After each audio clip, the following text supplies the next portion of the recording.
please sit. What is Fluffy doing here? Fluffy, get out of here. Jesus Christ. I'm actually Fluffy. But we can't pull it off because Pookie has to do his voice, but that's okay. Patch, please sit between Linda and Diana if that's still yeah, perfect. Okay. Now I'm going to start excuse me, streaming with a little background music, and then at the top of the hour I will introduce everybody and bring you in. So please keep it quiet while we're going in there, and then take the cue from me, and you can when I introduce you, you can talk on top of each other or whatever you want, and it's gonna be just a total love fest of to celebrate 20 years of there.com. Oh wait, I'm in the wrong world. I'm so sorry. That was a good one. Well, thank you, so. Where's my knife? Patch, was that your joke? Did I steal that? Hey guys, and welcome to Active Worlds. Oh wait. All right. Word.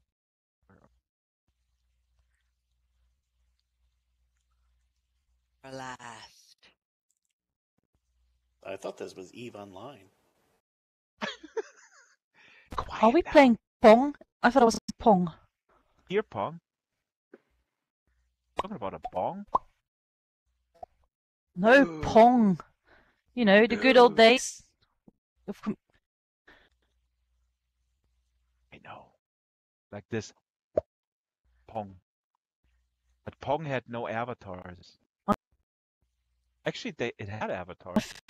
First computer game.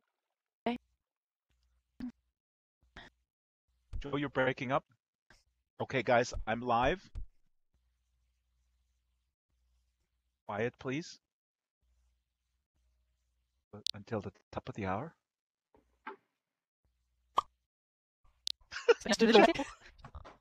That was good in time. Are you watching the stream? This was really accurate timing.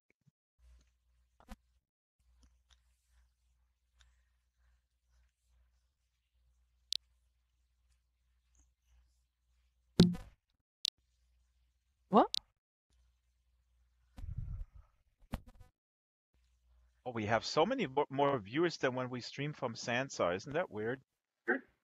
Almost like Second Life is a lot bigger. Full of life. It's alive.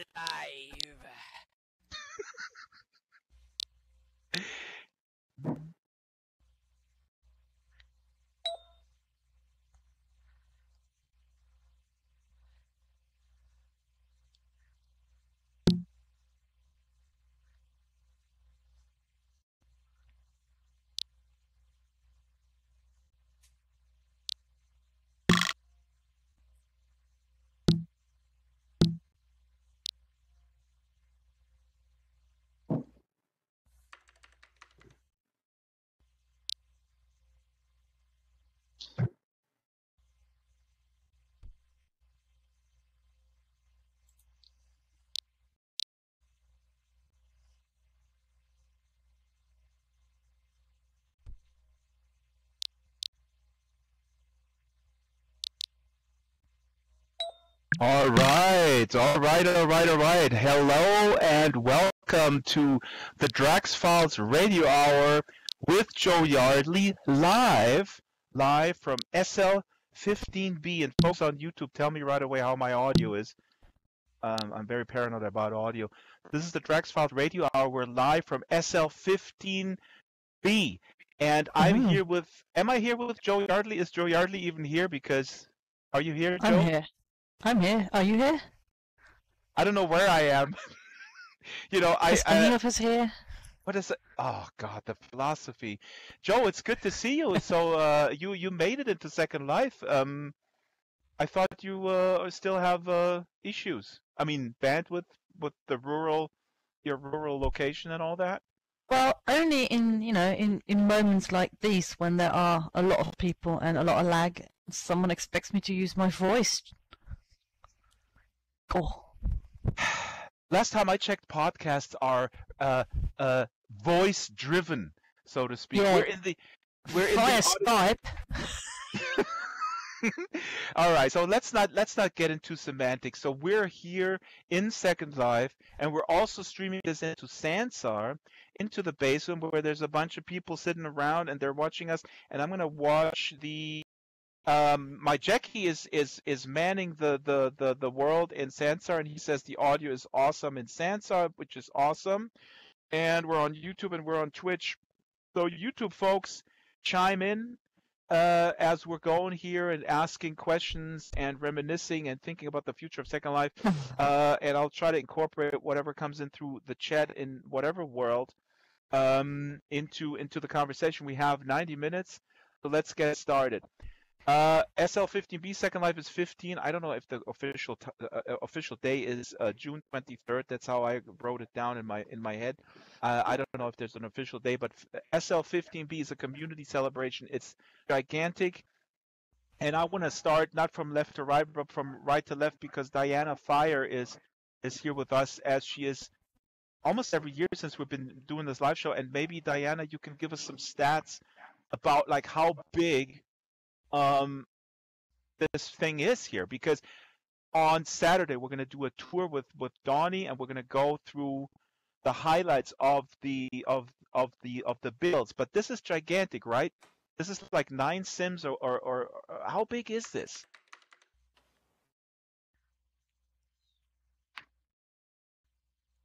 Diana? Uh-oh. Oh, I'm sorry. Kitten's screaming. Diana has a cat, 24 and regions. the cat doesn't understand anything about live programming. I don't know who raised this cat, but I think He's this 3 cat weeks needs to... old. Oh, okay. Well, I forgive her. All right. So what? Yeah, how big is this thing? 24 regions. Damn. And how many people are involved, roughly, on the administrative staff, and how many residents are building, and I mean, what is the scope of the people involved? Enormous. Mm-hmm. That's the best answer I can give you.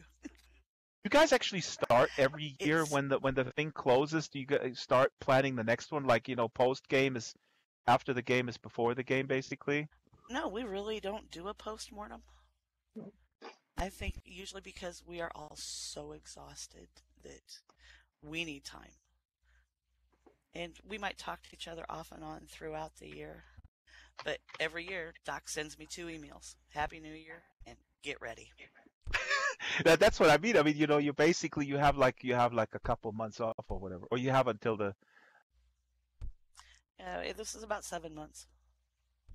Yeah. So a lot of people are building here. This is all community driven. I mean, I'm not stating anything that the viewers probably don't know. So this is something where Linden Lab is not involved in... How are they involved? They give you the sims, the regions, and they say, okay, go fill it with stuff. No, they actually built some things this year. They did? The Lindens? moles did. The moles? Ooh. Who are these moles? Ah. We have There's moles? a big shiny one on the end of the couch. Wait a minute, let me turn the camera. What the heck is this thing? Abner mole. Ah! Oh, close that thing down. Yeah. Okay, we're gonna actually go left to right to left. So why not close in? Okay, so Diane, I'm gonna jump to Abner Mole. So you guys are building something. Can you define for me briefly what a mole is? Because for the longest, I've been in Second Life since 2007, and I really didn't know what a mole is for the longest time. What are moles? Well, moles are people who work for the Linden Department of Public Works. we are not Lindens. We're freelancers that the lab hires us to make things kind of in a, well, like the name sounds, like a public works fashion. Roads, bridges, infrastructure, not actual like technical infrastructure, more things around the grid, games, and all kinds of projects and things that we make for the lab. And and we work kind of in the background, so that's why kind of the mold underground thing kind of fits. Hold on, Joe, you're breaking up a little bit. You want to chime in here? No, I said something 5 minutes ago, but I think it got lost. I gotta go back in time and grab it, and then go forward and let me know when you got it. Abner, what? Wow, this is the most amazing Drax Files radio hour that where's my cell phone? I want to chime in with my cell phone. No, sorry, letting that go to voicemail. No problem. Abner, I was wondering because you mentioned games, so you guys have been building games as well. Now, do you chime in? How does this work? Do you have meetings where you put in your 2 cents, we should maybe build this, or there's an opportunity, there's kind of like a gap that has not been filled, because you are on the ground. Is it also maybe that you pitch things, or are you just executing stuff that comes from the higher echelon?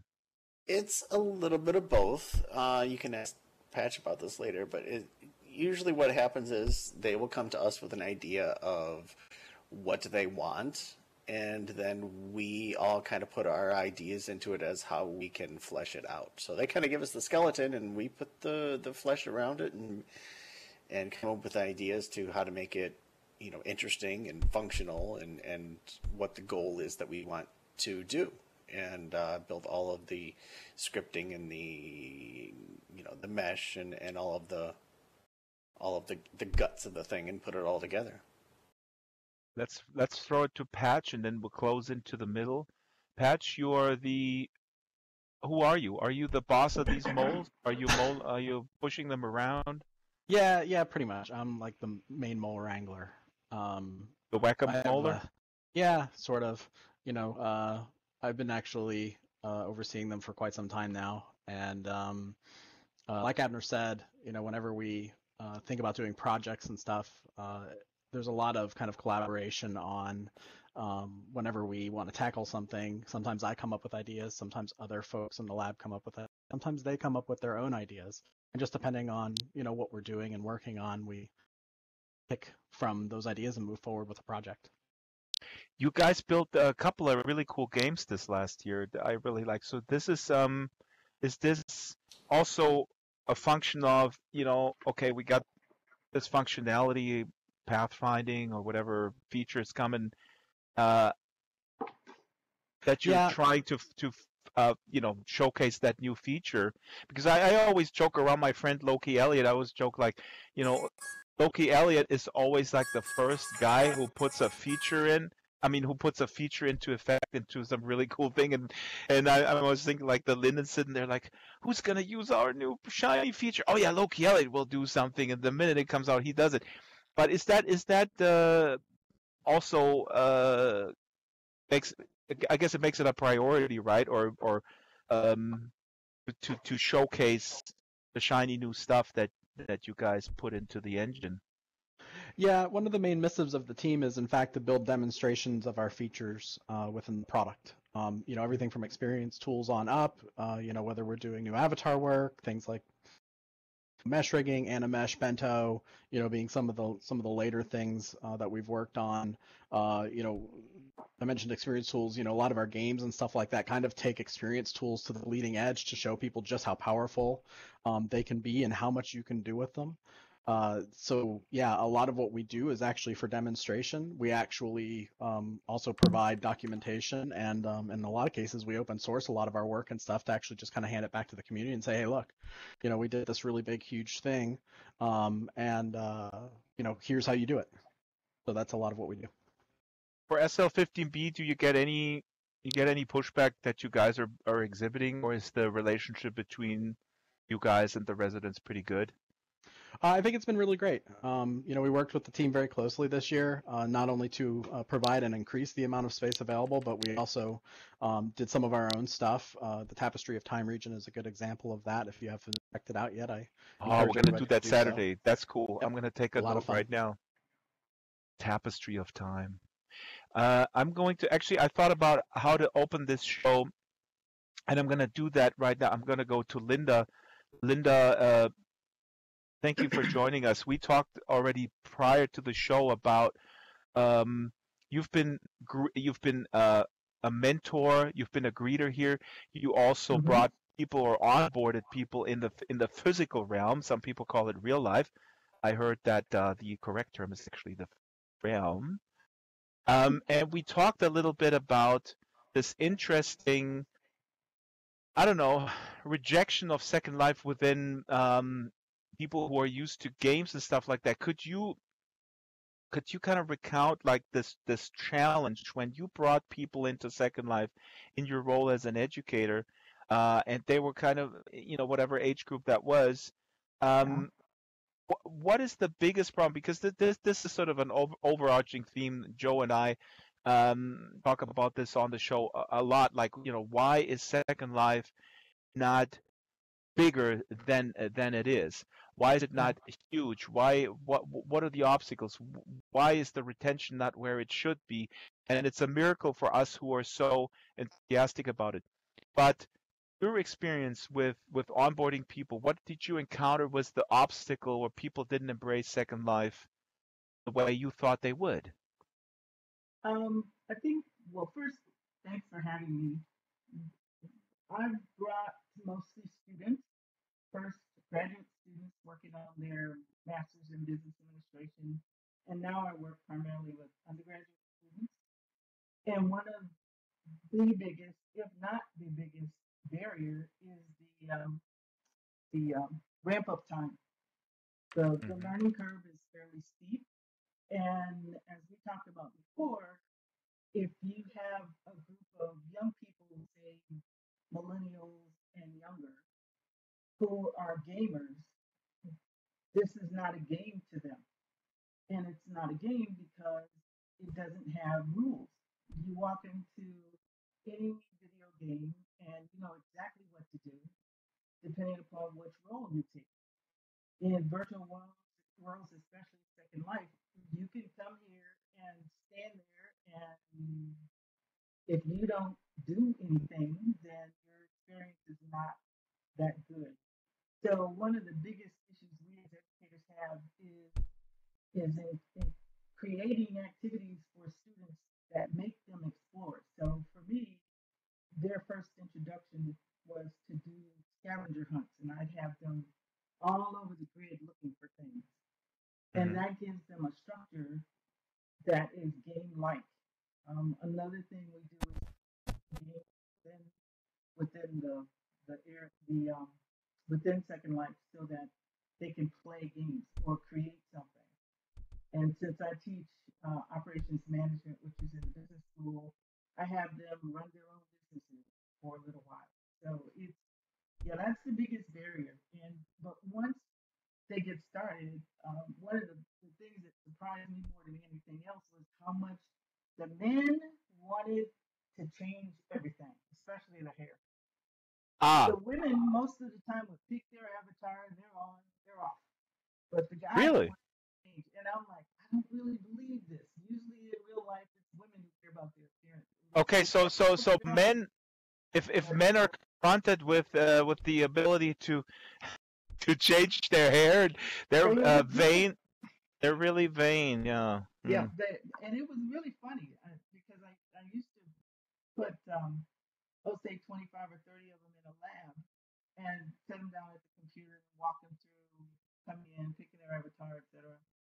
And the first thing they want to do is change their appearance, which really surprised me at the beginning. Now I just automatically teach them how to do it. That's hilarious. Linda, real quick, I can understand you. I'm just ask the folks on the stream. if you could go closer to your mic a little bit. And folks on the stream, can you hear us okay? Let us know. Yep. Just type in yes, no, or whatever in the middle. Okay. If you go a little bit closer, here we go, then I can bring you down. Is that better? Yeah. Just a Okay. little closer. Perfect. That better? Now, yeah, that's great. Now, Okay. now, Joe, let me bring you in. I hope that you're in your hideout there, in your nuclear bunker where you're hiding after you ran away Top from secret. Amsterdam because of all the stoner Australians that are. Dude, doesn't Joe Yardley live in Amsterdam, dude? Abner knows what I'm talking about. That's not an Australian accent.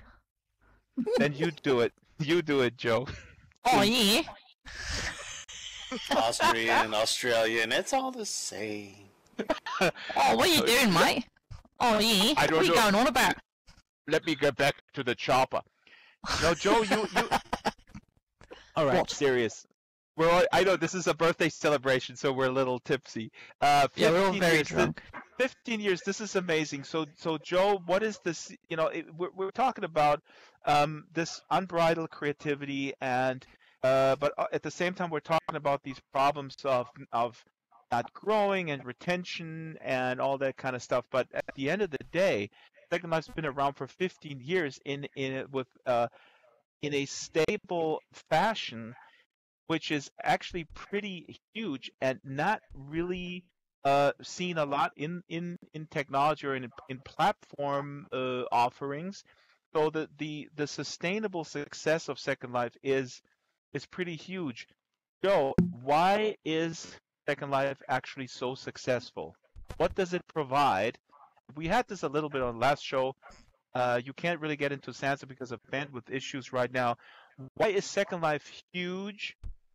And why do people not want to even go to other places right now? The masses.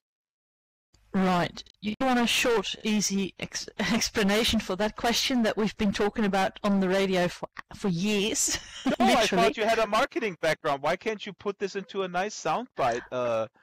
Come on. All right. Freedom and usability. There you go.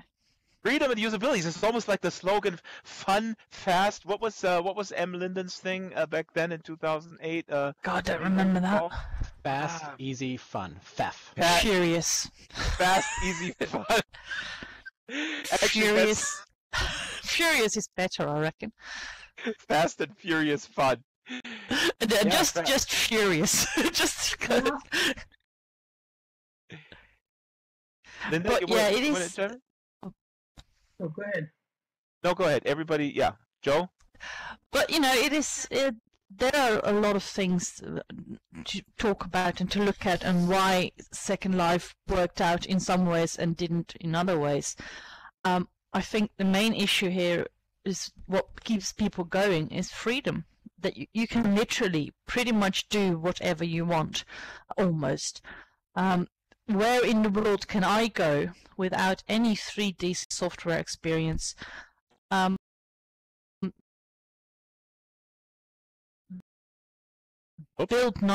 1920s building, get people from all over the world to come and live with me and go to movies together and do all these things together. I don't know anywhere when I can do that. Yeah, that was a little compressed. Joe was dead a little bit, and then she came in sorry. rushing. No, that's okay. You're saying like where can you build that? Where can you rent that? So the economic aspect.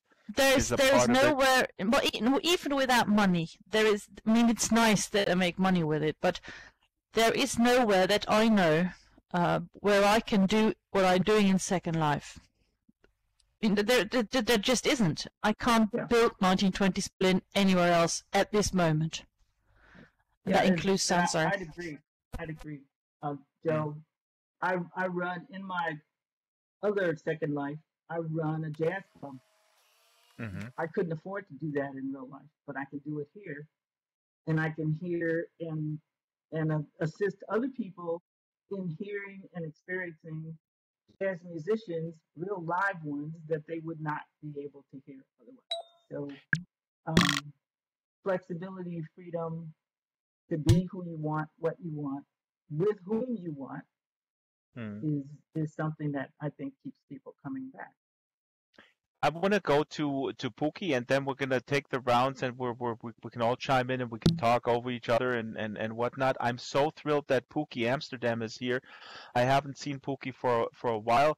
Pookie is, of course, I don't know. Oh my God, your resume is longer than my collection of white socks and flip flops that I have at home. Um, all right, they can't all be gems. Nobody's laughing. That's fine. Pookie, how are you? Are you doing okay? Pookie is the host of several very successful game shows, a pioneer in machinima production. You're still doing tons of machinima.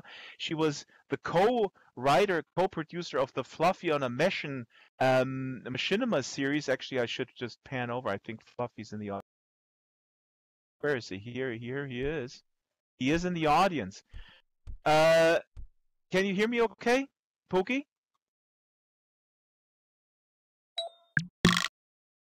All right. She can't hear me. Well, then we're going to go to Plan B. And Plan B is a topic that I actually wanted to start with, Hi, but can let's you do hear this me? now. Can you hear Oh, me now now? I can. Yes, now I can hear I you. didn't. I just like technology, I didn't push the right button, and I No, had a Pookie, little you poem.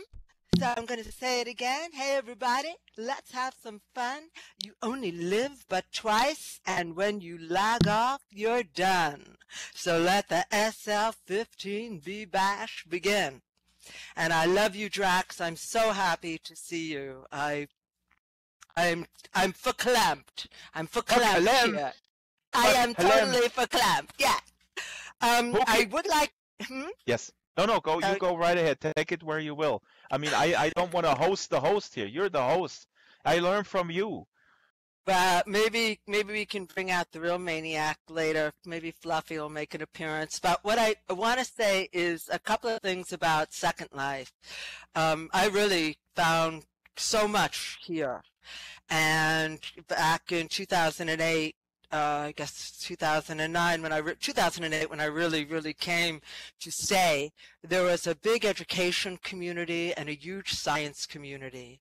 If I was Linden Lab, I would have done everything in my power to keep these people, because they were not only paying rent, they were bringing in scores of people into Second Life. I mean, where else did you have people, educators and universities, who were actually encouraging students and other people to be in World? I think that was a great resource that they really should have done everything to keep. The other thing I think Second Life should have considered, I mean, what the hell happened to Greenies? You had some builds here. You had those museums, places that in real life would have been entered into some kind of historical society database.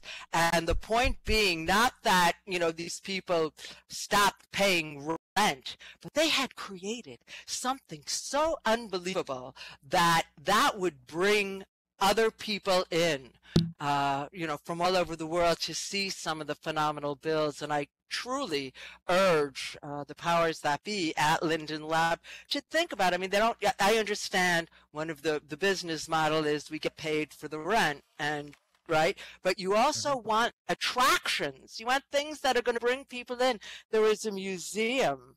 Was it the Dresden Museum? I mean, my God, Yes. you yeah. go there and see, right?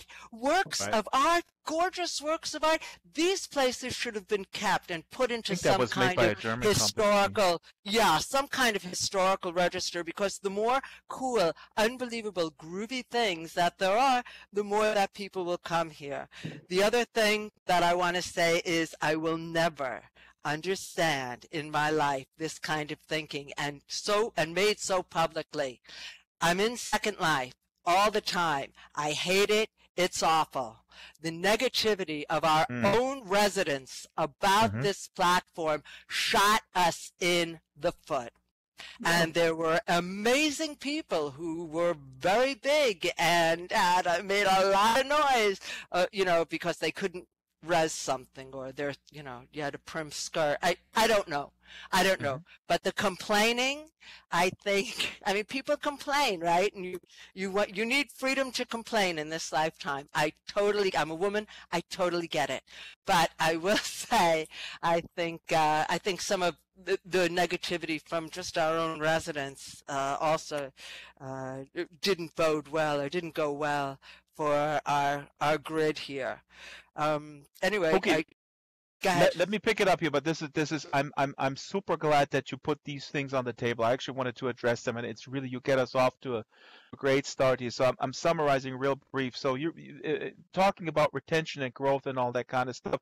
Basically, your suggestion was, or is, that it was a missed opportunity to support specific communities, education communities, science communities, to have them stay to facilitate that. Well, we know that there was a hike in tier that kind of pissed a lot of people off, and they never came back. And the other thing that you're suggesting, I think, is that somehow, I guess through a grant program, certain high quality sims would have been sustain. They could have stayed. They wouldn't have to shut down. So those are really good. I'm gonna throw this to Patch, and I don't want to put you on the spot. Take it where you will. But I find that interesting, and there is actually stuff that is being done. I'm not an expert. I'm not following this too closely, but I hear every once in a while that a sim is being supported, a sim is being paid for, or Linden picks up the tab and brings sims back. The other thing that you're saying, before we go to these kind of programs or these suggestions that you have, and talk about, Patch Linden is asking what's a sim. Right, you don't want to make anybody jealous. Let me tell you. Right? Why wasn't mine picked? Okay, it was better, but it would have to be some kind of either a vote by the residents, and I'm not saying every build, but I mean, Jesus Christ, greenies. Yeah, greenies. I can't. I've talked about it before. Yeah, jump in here. We actually have something called the Second Life Region Preservation Society. It largely relies on us, though, to basically kind of become aware of or see something like a region, of historical significance. One of my favorite case examples being Svarga, or the SS Galaxy, right? The giant cruise ship that spans 3 regions. Those are large, well-known historical builds that have been in Second Life for a very long time that we became aware of at some point in time, that they were under threat of potentially going away.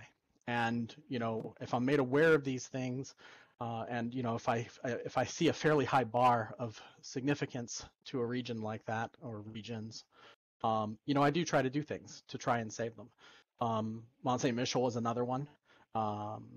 There's actually probably about 24 regions running around, and or multiple region combinations running around out there that we have in fact saved. I can't save the whole grid, obviously. That wouldn't lead to having a really great business model. But when that type of stuff does land on the radar and stuff, we actually do consider it, and we do try to do something. And I know, and Patch, and I've known you for a little while, and I just want to say, I think that Pookie didn't say this in an accusatory way towards Linden Lab. I think this is a really important question to bring up, and to clarify what Patch is saying here is that there are people in Linden within Linden Lab that are tasked to do this thing, but they need to be made aware of, and that's something that also actually bugs me, that this leads me to the complaining thing.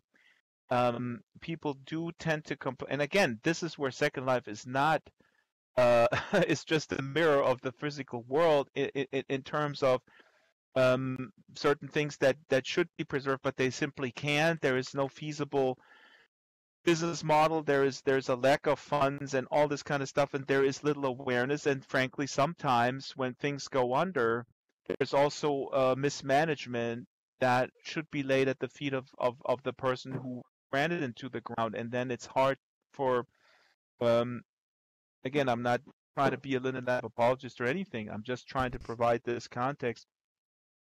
In terms of the complaining thing, I hear a lot of people complaining that Linden Lab doesn't do anything, and Patch is making a very good point, and I've made that point over the years repeatedly. If you want something done, you need to bring it to the attention of the Lindens in a coherent fashion. There is emails, there is forums, there is user group meetings, and so on and so forth. Now, I want to go. If I can do it, anyone can. Yeah, well, Joe, I mean, you have Ebbe on speed dial on your cell phone. When Ebbe was in Amsterdam, I met Ebbe in Amsterdam, and he said, Drax, I have 20 minutes because then I got to take a 5-hour train ride to meet with Frau Yo for some stroopwaffeln. That's how important you are. No, secret. Oh, right. Was that my inside voice again? God damn it.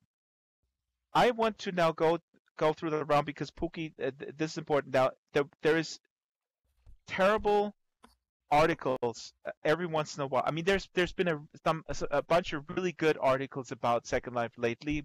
The whole VR thing actually brought Second Life and Linden Lab back into the light in a good way. And there's a lot of examples of well-written articles that acknowledge the significance of Second Life as sort of laying the groundwork for the current immersive VR worlds. But a couple of weeks ago, a dude named Joe Weeks or something released something on dig.com. Actually got to look up that title of that article, exploring the digital ruins of Second Life. Joe Weeks is his name. This is by far. I read that and it made me really angry. Me too. This is by far the worst, and I thought it can't get any worse. This is the worst garbage ever written, and it turns out the guy sent a message to Crap Mariner, who, think of him what you will. He can be abrasive, but he's a valued member. Pookie's like, yeah. He sent a message to Crap and asked him to give him a tour through Second Life. Then Crap said, with all due respect, I'm not a good of a tour guide. Very, very nice that he published that exchange. Crap did.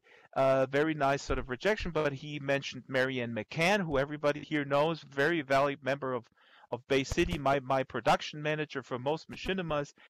He mentioned Inara Pay, the blog goddess, as potential contacts.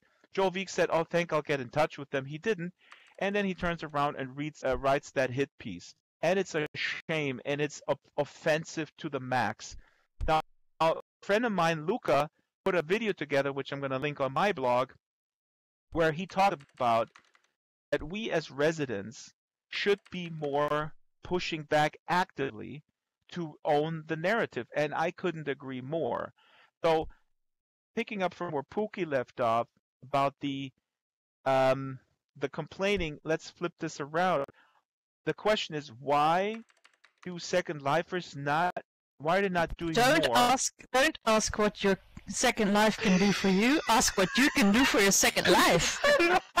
I just made that up. I just made that up on the spot. I know, it's quite brilliant. I know. That is pretty damn good, Joe. I'm going to go left to right. Abner, when you think about, you're working in this capacity. You can be so proud of your work and what the molds do. I don't know. Do you find yourself in conversations in your physical world where people dismiss Second Life? How do you push back, or do you push back, or do you avoid the topic? How do you deal with this negativity that is out there in the blogosphere, and with sort of almost like a permission to dump on Second Life in a way that it's it's not okay to talk about, let's see, people with mental health issues, let's say. You don't write a hit piece and look at them, they're stupid. But for some reason it's okay with Second Life. So how do you deal with that, Abner? Abner fell asleep. That's fantastic. He might have stepped away. What? Oh, he had to step away? Yeah, he may have stepped away. Okay. Yeah, that Patch. happened. then let me throw this to you, Patch. Now, how do you deal with this? Can you kind of like, does this just wash over you? Do you take it personally? Um, uh, take it where you will. I mean, does it even come up with your real life friends, or how do you? No, I don't take it personally, and kind of like what Pookie said earlier and stuff like that. When we bring up the topic of like trying to save regions, can't save them all, etc. I don't take any of that personally. I actually take it as an opportunity to try and educate people more about what we do, what we're about, the benefits behind the platform, the accolades that we've achieved over the years. I always try to put as positive a spin on it as possible to try and get people to really understand that hey, because you may have heard this thing out there, that necessarily isn't what you should paint the entire picture over the entire platform about. So that's how I always approach it, as a learning experience and an opportunity for me to educate people more about what Second Life is, its values, what it brings to the table, etc. But can I just say something really fast? Please. Yeah. And the fact is, people are here so much of their time. That's how they can get so granular with their critique. And so the answer is kind of like, yes, you're finding some things that are, let's say, not perfect for you, but there's so much that is right. Let's talk about, some of that. And I think that's worthwhile. I really appreciate, Patch, that you push back in that way. And it's my I'm completely taking blame for throwing these two things into one bag. Basically, the complaining within the community, but also sort of the lack of pushing back towards the negative outside. Now, Pookie, how would you suggest we, as Second Life enthusiasts, how can we turn it around and own this narrative again when we talk to people on the outside? When we push back on articles? I mean, I gotta really, like Diana said, I mean, I read this thing, Exploring the Digital Ruins of Second Life. I got so mad, and that's usually a sign where I hear in my head, stop, walk away from the machine. You don't want to make Drax mad. Don't engage on Twitter or something. I really do. Well, yeah, Joe does. How about something as basic as, share your story of how Second Life, changed your world, changed your real life. What has Second Life done for you lately? We're taking, short stories or 500 words, and we're going to be featuring that or pushing that out on a blog, and get some of the positives. I know people whose marriages have been saved in here. More than one story, and fascinating stories. How they've gotten closer with their children through being able to come into Second Life. My daughter is filming in Second Life now. I mean, Second Life did a lot for me in many ways. I'd be more than happy to submit 1,000 words. But the point is, there are many of us who found how we can fly. Mm-hmm. When you're young, you think anything's possible. After you reach maybe 35, it's like, maybe I can't do everything. This place has made so much possible, and I really encourage the powers that be to run some kind of, hip short story contest. Why not? And then get it out there. That's not a bad idea. So Linden Lab could actually do that. I want to remind people of the What Second Life Means campaign, where Patch made a video. This was sort of a video idea. I did one, Strawberry Singh did one, Patch did one, Ziola did one, a bunch of other Lindens. And so that was a great idea, and that sort of flooded the YouTubes with, I think it's a total of like 35 videos of individual stories. I mean, extremely powerful. Exactly. I actually also point to that all the time, because it was, some were done quite professionally, but some were done by people who maybe it was their first video. So it was also not only does it serve as a wonderful outreach tool because we got these videos out there, it also encouraged people to come a little bit out of their shell, because it didn't require to be seen in the physical world. But Patch, Your I work, was Drax, has done so much for Second Life, and your Drax files are so powerful and awesome. But I would like just to come back to the written word, because Yep. people reading, they can imagine it. If they're faced with a video, when we live here, we shoot machinima, we're very forgiving. Right? very good But point. if we Yep. want, if we want to I know bring where you're people going. in, Yep. give them the words, give them 500 words, 300 words, short story. Maybe with an accompanying picture. But I think, you drew the videos, Jax, because you got it down. You're a genius. I wake up in the morning and I don't, it's just so formulaic at this point. I become my own satire. Uh-huh. I know Joe's like, whoa, ain't that the truth? Joe, Can that's someone really pass mean. me a bucket? Joe, that's really mean of you to think. But I tried. Pookie, I know what you say. I'm going to throw this to Linda to bring in some other voices. But Pookie, I think I know where you're going with this because this is a good point. We talked about this in the past that sometimes when you present a video from Second Life, people look at it and they don't understand, and they just look at it as sort of a cheap animated movie, like some, I don't know, people who don't have any type of experience in visuals try to make some sort of a Pixar knockoff or whatever, and they don't understand that these are real people. And so maybe the written word is the key because it does not lock you into the visuals, which a lot of people seem to have a problem with. I hear this time and again from my circle of friends where they go like, yeah, I don't know, the avatars look stupid or something. Linda, I was going to ask you, how do you deal with negative feedback that you get when you do onboarding, but also when, let's say in a social situation, you talk about Second Life, and then somebody brings up, yeah, I heard about that. I read Exploring the Digital Ruins of Second Life, and it's got to be like it's a cesspool. And so, how do you how are you do you encounter this, and then how do you deal with that? Oh, I do quite a bit, especially from other professors who really don't understand. Give us a quick background. So you're teaching at what kind of? I teach at a university and I teach in the business school, and I use Second Life to augment my classes and bring them in here so they can experience what I'm teaching. But in terms of the negative, you really don't try to address those negatives because they're there. There are people who do those things. So I stress the positives. And one of the biggest ones for me, there are two. One is the work that the virtual ability people are doing. They're giving folks who have disabilities opportunities that they would not have.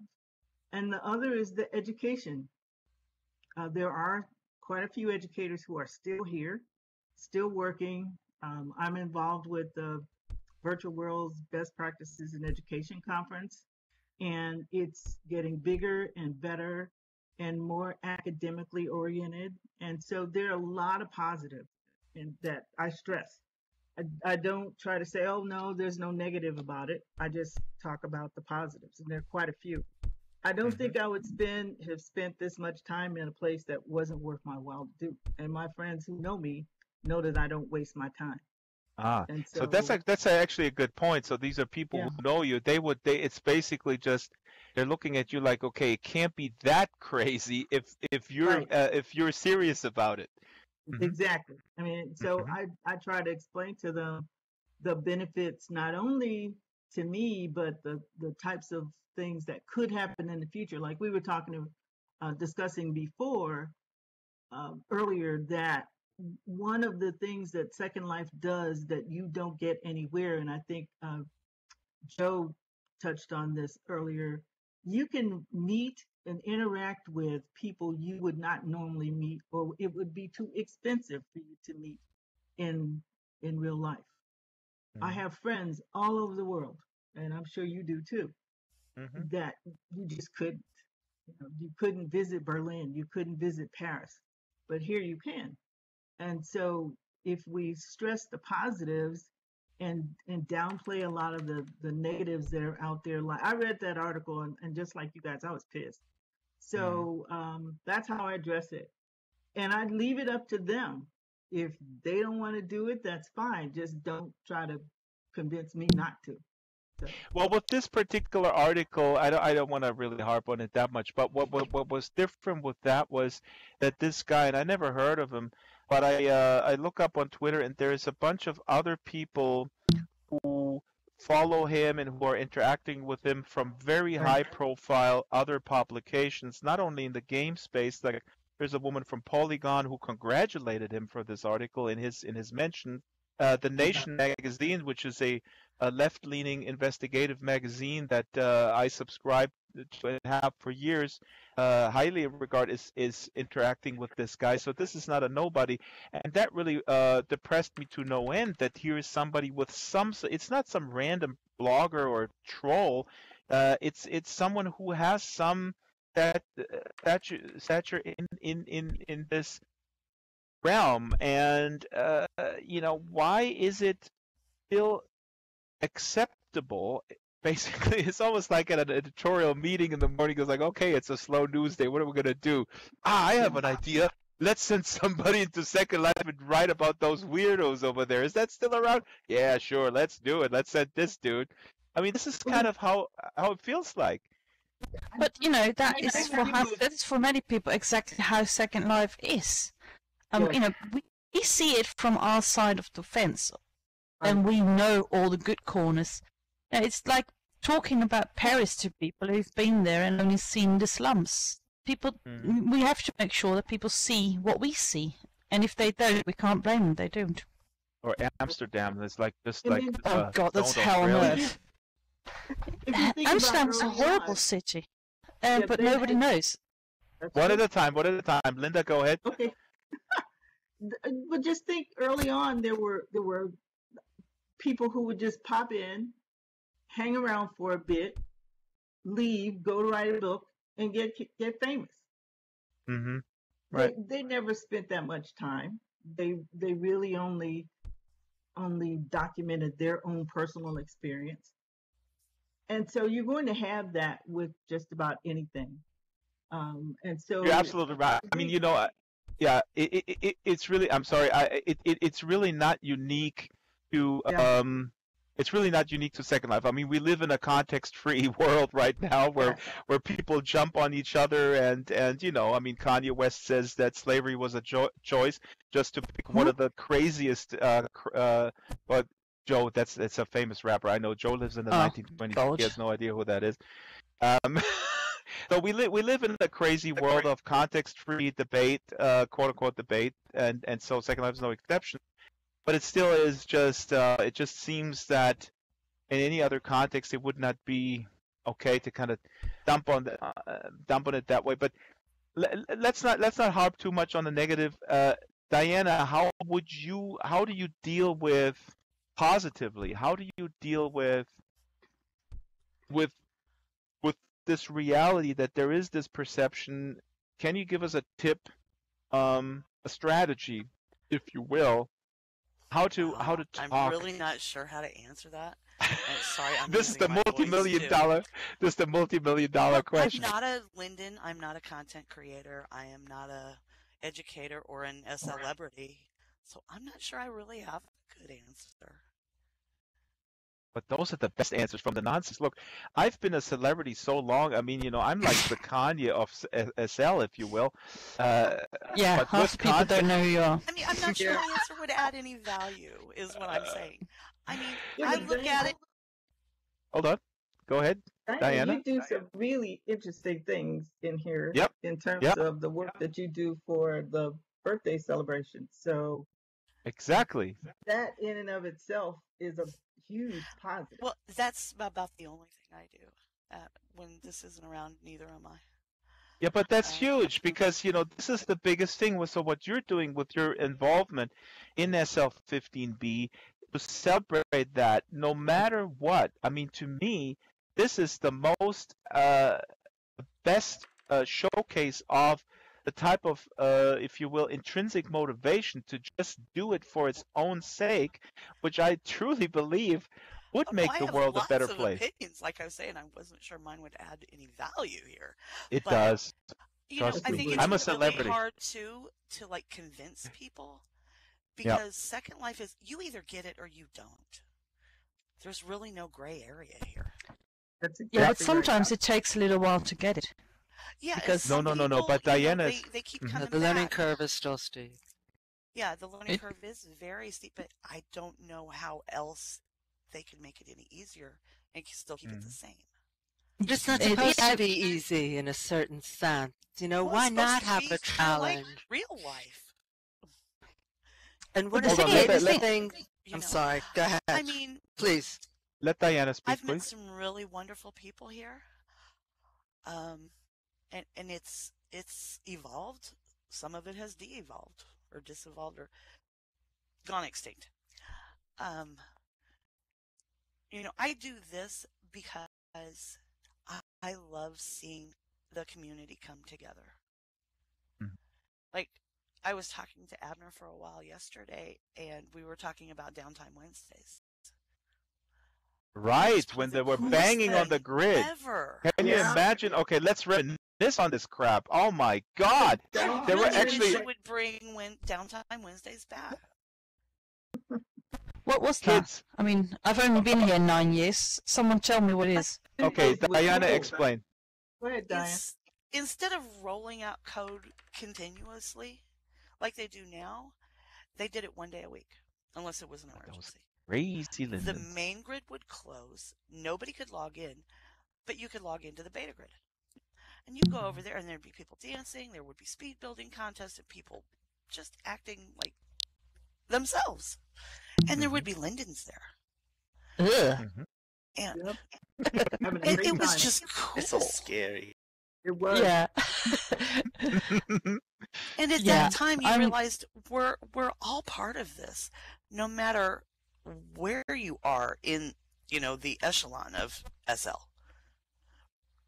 Yeah, And the content. Those days were nice because it would get people out of their comfort zone and to come out of their little walled gardens, and they would actually have to interact Exactly. with other people. Yep.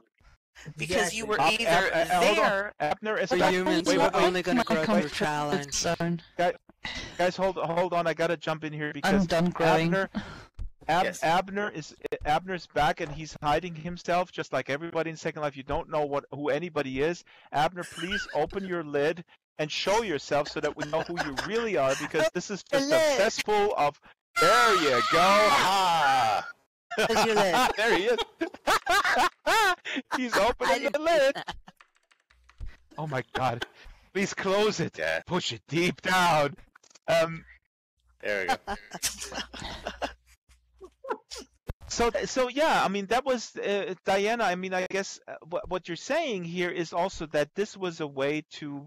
I mean, it was a more time. I mean, you It could was a tell the smaller- diehards. The Yeah, yeah, diehards yeah. were on the beta grid. Everybody Yeah. else was on Facebook or Twitter complaining that the grid was down. I'll go into Just in case the Lindens are all listening to this, please don't bring back those days. Oh, it was fun. Yeah, but Diana is don't also know, saying it it's sounds a way awful. to. It's a way to foster. It's a way to foster community. I mean, it's bringing people together. It's like, you know, we're building something together, and it's a construction site, and we embrace that construction site because Patch. See now, actually, okay, let's go the round, and everybody, let's reminisce about something they miss from the olden days. Oh, Patch, are you what sure the you want heck? to ask? Joe, no, you're In marked on that silico. question. In I still silico. also, I'll start with One at a time. teleops. Patch is gonna start. What is a teleop? Is that a Teletubby's brother? No, and it's not purple, and it's not a dinosaur or anything like that. No, for the uninitiated, back in the old days, you actually didn't have point-to-point teleporting. So in other words, like you couldn't teleport from the spot we're sitting in to another spot specifically somewhere else on the grid.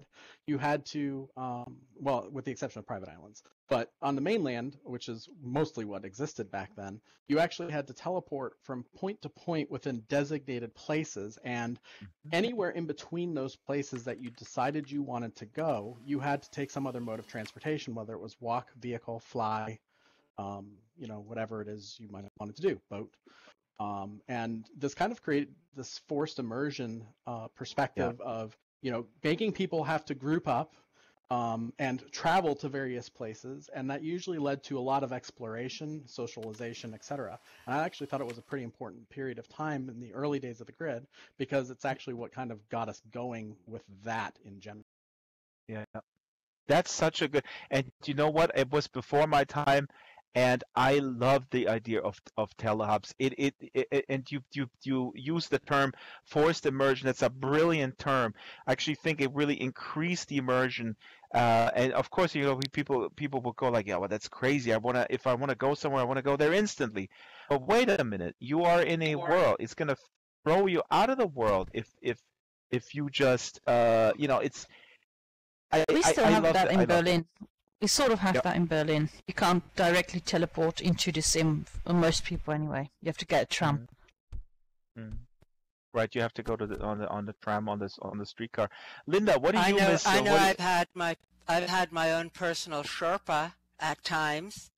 You can't make it across the room. Hi, can you just teleport me there? But that's asking too much. Oh. That's just plain lazy. Okay. So Linda, let me go the round here. So Linda, what do you miss? What do you recall from the old days? I don't know how old you are. 2006 or earlier? 2007, early Yeah. 2007. Yeah. What do you miss? I agree with Diana. I really do miss the downtime Wednesdays, and I know people didn't like them, but you didn't have this incessant updates, and then things don't work, and then updates, and then things don't work. So you knew on Wednesdays at noon you were out for a while, and then you go to the beta grid, hang out with people. So I miss that. And I miss how easy it was for people to gather together.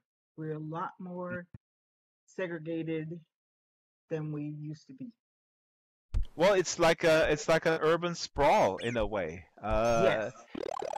People may I hope that people by now watched the documentary that I made called Our Digital Selves. I know that Cody is in the audience. You're one of the stars.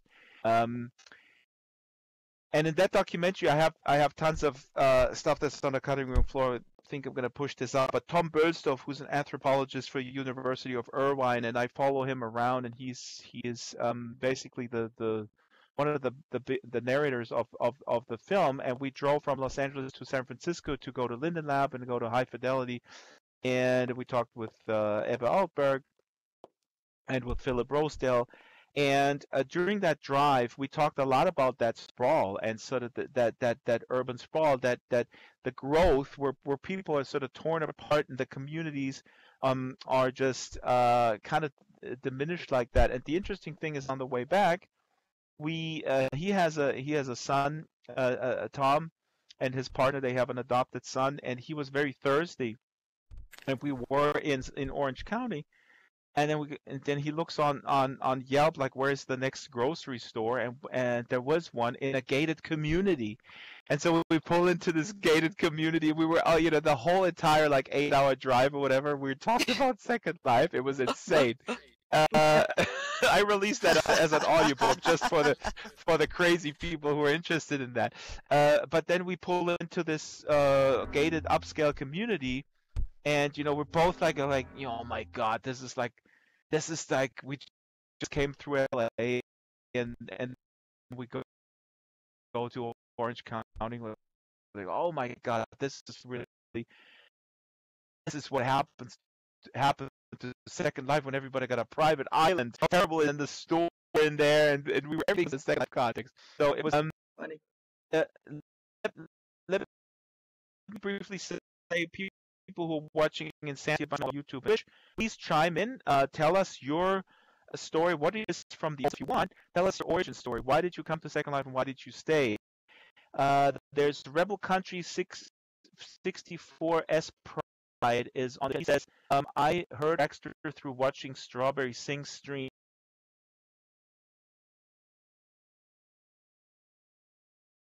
Well, Rebel Country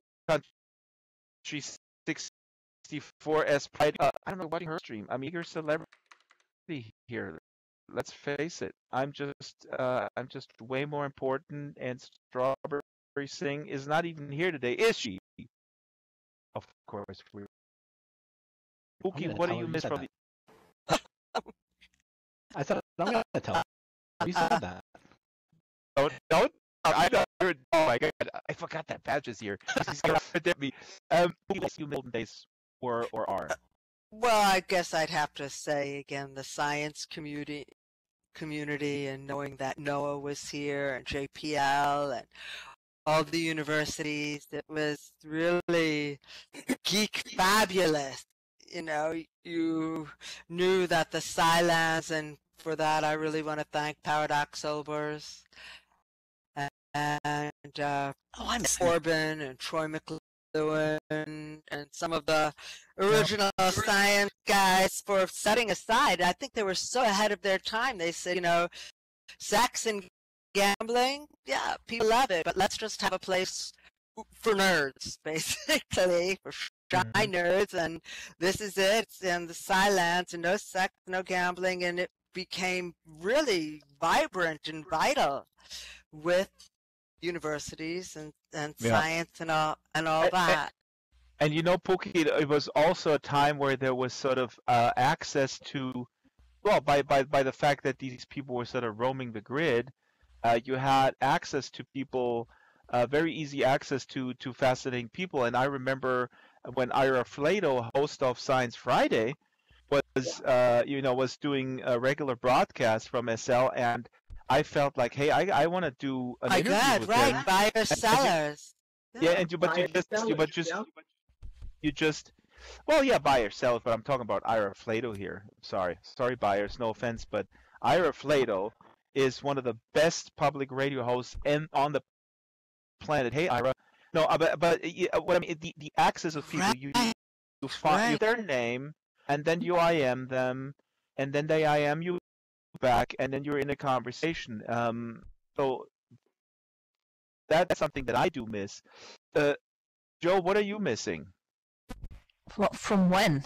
I mean, I've only been here for 9 years. What am I missing? Nothing.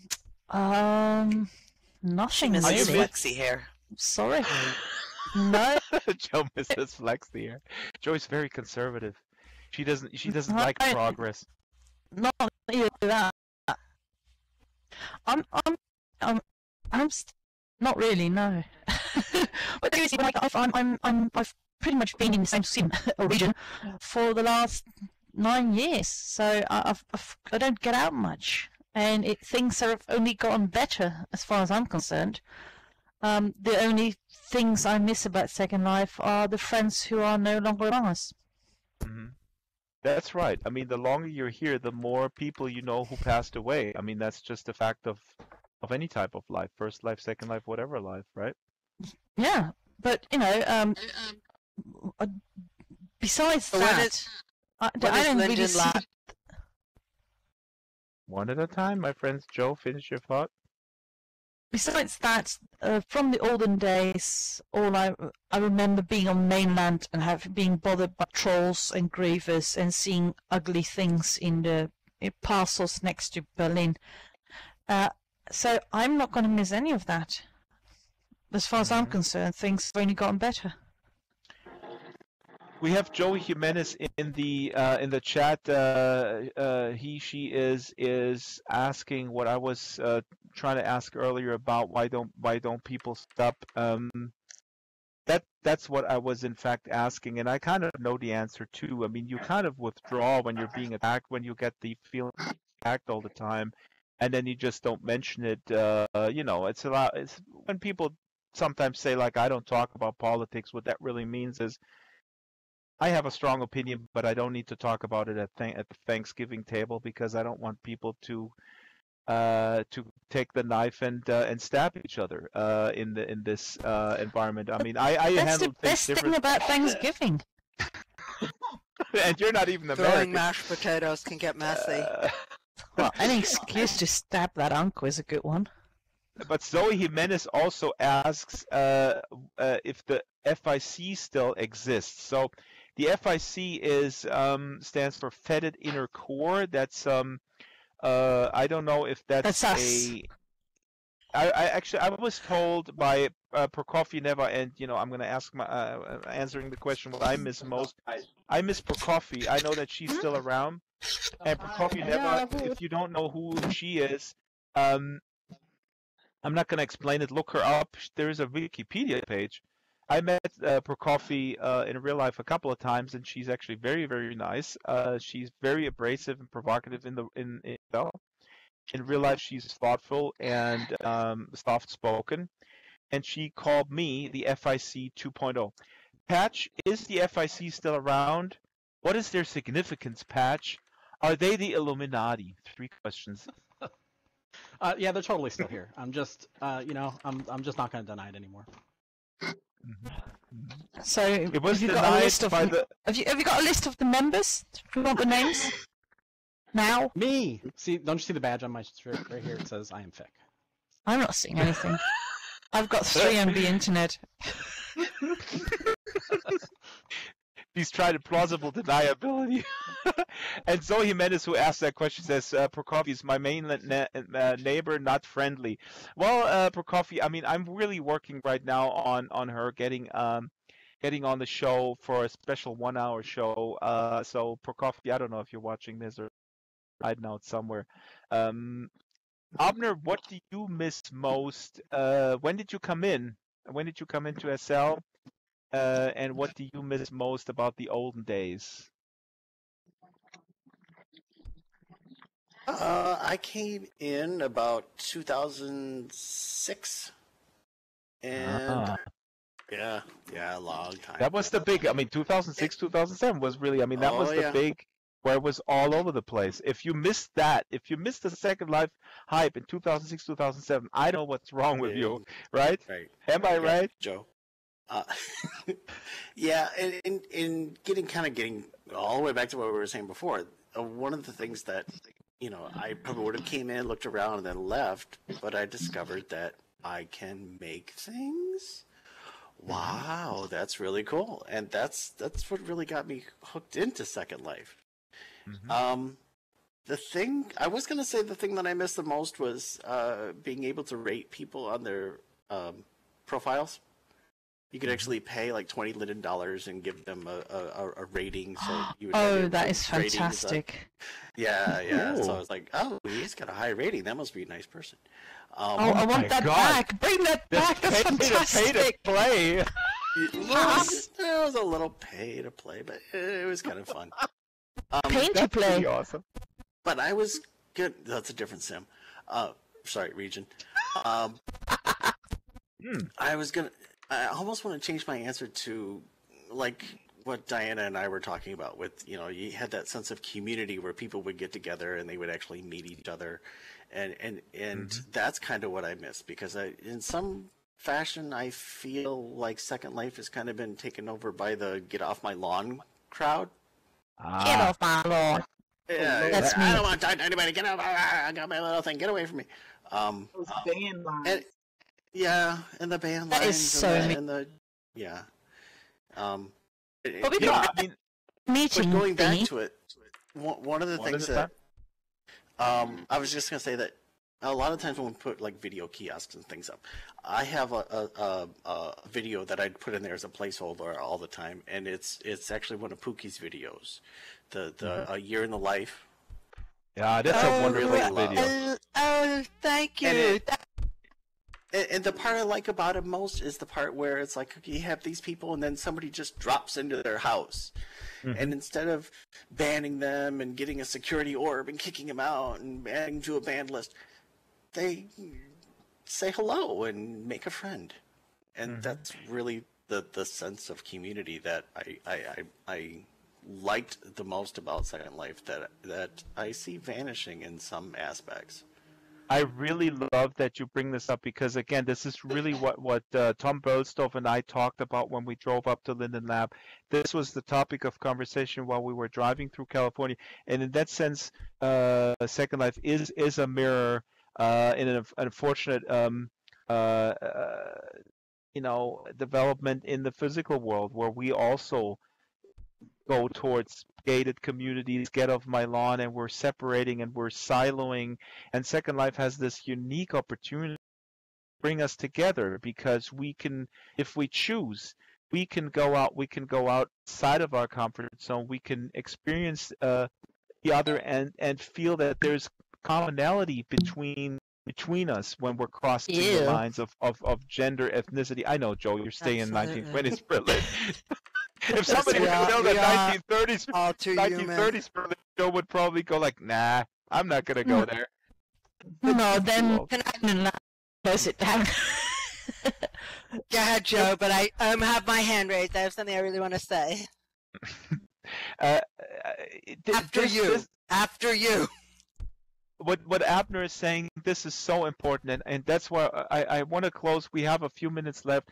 I kind of want to close the show with that sentiment. If we could go back there, that we realize that Second Life has this amazing opportunity because the avatar is our essence, and we can transcend these boundaries, these barriers that we put up, these walls in the physical world. This is amazing. A tiny little anecdote: when we spoke to Philip Rosedale for the Our Digital Selves movie, just in March, we shot the last scene.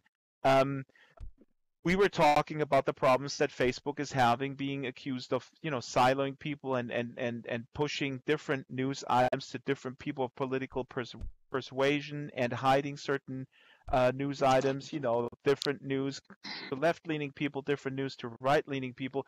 It's pretty understandable when you think about it that is also part of their business model. And Philip was saying, what was interesting, because with all the critique that Facebook now has to kind of grapple with, the criticism and the accusation that they were in part responsible for, not going to talk about the election, but siloing people, putting them in silos and keeping them apart, while the whole promise of Facebook was for bringing people together. And Philip says, and I'm paraphrasing, Philip says, doesn't it feel good to be vindicated?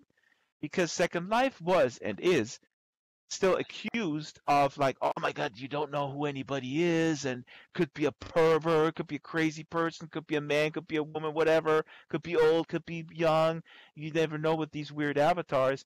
And then it turns out in Facebook, where Mark Zuckerberg sold it as, like, if we just have our high school yearbook picture there and our polished bio blurb, then everybody knows who everybody is, and it's just not happening. So, yeah. Can I just quickly jump in and say one thing Please. that I really do miss, and I think it was so super, were in the old days, and when I came in 2008, there was SLCN. Second Life, of course, asked them to change the name, just as I had the second question. It had to become the first. They changed it to Treat TV, but Wiz Norberg and Texas Tin Tam and Star Sonic, they were responsible for putting on real programming, and I think that would just be a kick-app thing for Linden Labs to do. I mean, not open it up to everyone. People would have to have, produced shows and sound checks and all the rest of it, but it would be so dynamite, especially now, especially with everybody becoming so interested in virtual reality, to have a Second Life network where people could either submit shows or do shows live. Obviously, there'd be a vetting process, but I think that would just be fantastic. Everything from talk shows to races to, I mean, you name it. Mm-hmm. And I actually still own the virtualpublicradio.org website. So Linden Lab, listen, for the very reasonable price of $25,000 US. Is that too much? I'll give it to you. We're gonna $1 million, $1 million, $2 million. A kiss from Ebbe. Ooh, That's what you'd okay. sell it for. You know I'd you sell would. for that. I know I would. Real money will make real content, and that's an investment. You want to invest in this grid, you show people what's possible. I came in here in 2006 because I wanted to build a virtual world based on performance. I had produced the Crimbo Christmas Carol and Shakespeare and all kinds of plays on another virtual platform, and I came into Second Life to see what it was because I was writing a 70-page business plan at the time. I got stuck in a Best Buy parking lot, and I didn't return until 2008. But when I did, I knew exactly what I wanted to do, and I had the first question, then the second question, up within 6 weeks. This is a dynamite and amazing platform for entertainment, and I urge the powers that be to consider it. And real money will give you real content, and Drax, certainly one of the guys and Joe to help run it, and me, I'm available. And Pookie, who was stuck in a Best Buy parking lot. Now, Second Life is still around, but where is Best Buy now?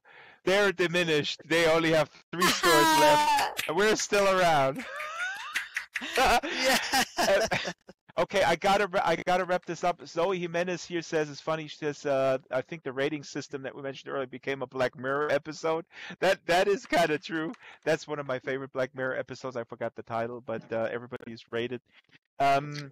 Yeah, Second Life, happy birthday. Quick birthday wish in 1 or 2 sentences. We're going to take it from left to right. We're going to start with Abner. And let me just say this Saturday, Strawberry Singh and I will get a tour with Donnie Daviu through the best of SL15B. We're going to stream that to all whatever Twitch is. I don't know. I'm old. I don't know what Twitch is. It's some sort of thing. But now, Abner, everybody start with Happy Birthday Second Life, and then follow that up with a couple of sentences, like don't drink and drive, don't get into I guess I would say Happy Birthday Second Life. Second Life is what you make it. Second Life is what you make it. If you want it to be horrible, it'll be horrible. If you want it to be wonderful, it will be wonderful. But Second Life is BYOI. You have to bring your own imagination. Awesome, and that goes back to Joe freaking Weeks from Exploring the Digital Worlds of Second Life. Second Life on its last legs. That's exactly why he got what he deserved. With zero imagination, he got zero imagination for his garbage article. Sorry, I have to say this. Pookie, happy birthday, Second Life. Happy birthday, Second Life. Long may you reign. And I look forward to being here for another 15 years, at least. Joe Yardley.